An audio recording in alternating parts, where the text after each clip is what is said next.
بسم اللہ الرحمن الرحیم۔ محتشم سامع حضرات، آج میرے ایک دوست نے چھوٹے مرزے کا ایک کلپ بھیجا، یہ کلپ آپ سماعت کریں۔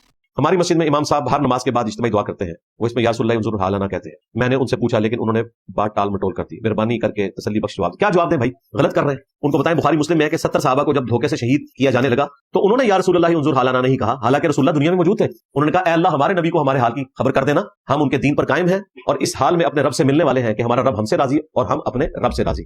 حضرت جبرائیل نے آگے خبر دی، حضور زاروں قطار رونا شروع ہو گئے اور کہا کہ تمہارے ساتھیوں کو دھوکے سے شہید کر۔ تو نبی اسلام جب دنیا میں موجود تھے تو صحابہ کرام کہتے تھے اے اللہ تو ہمارے نبی کو ہمارے حال کی خبر کر دے۔ وہ تو سب سے بیسٹ موقع تھا یا رسول اللہ انظر حالنا کہنے کا۔ اس ایک حدیث نے جو بخاری میں بھی ہے مسلم میں بھی ہے 3 عقیدے کلیئر کر دیے، حاضر و ناظر کا عقیدہ، استعانت کا عقیدہ یعنی غیر اللہ سے مدد کا عقیدہ، اور علم غیب کا عقیدہ، تینوں عقیدے اس ایک حدیث نے کلیئر کر دیے۔ تو جی محتشم سامعین حضرات، آپ نے یہ کلپ سماعت فرمایا۔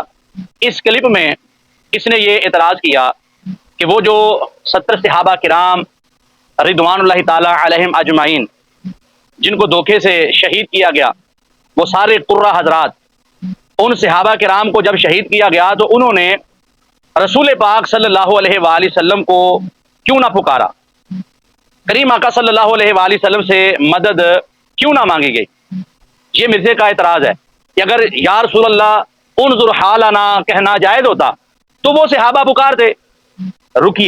رکیے جناب، تھوڑا سا حوصلہ کیجیے، تھوڑا سا صبر کیجیے۔ ان صحابہ کرام رضوان اللہ تعالی علیہم اجمعین نے کیوں نہ مدد مانگی؟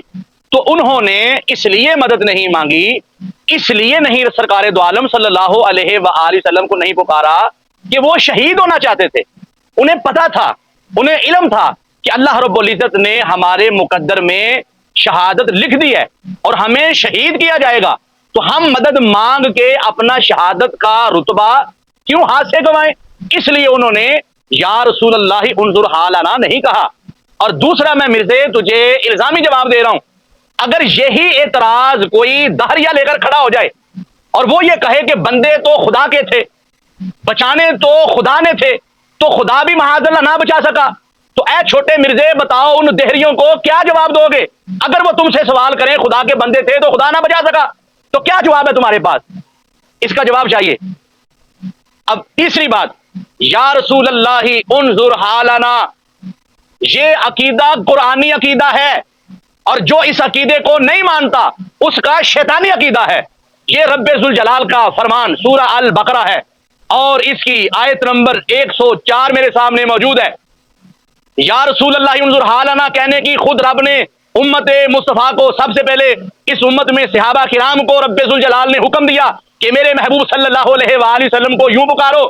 اور یہاں بڑی لطیف بات ہے، یہاں پر جب حکم دیا تو ناس کو نہیں کہا، اللہ رب العزت نے ایمان والوں سے کہا۔ تو اس آیت سے جو بھی پڑھنے والا ہوں پتہ چلا کہ یا رسول اللہ انظر حالنا وہی کہے گا جس کو رب نے ایمان کی دولت عطا فرمائی ہے۔ سنو رب کا قرآن، رب ذوالجلال نے ارشاد فرمایا اعوذ باللہ من الشیطان الرجیم بسم اللہ الرحمن الرحیم یا ایھا الذین آمنوا، اے ایمان والو، لا تقولوا راعنا وقولوا انظرنا۔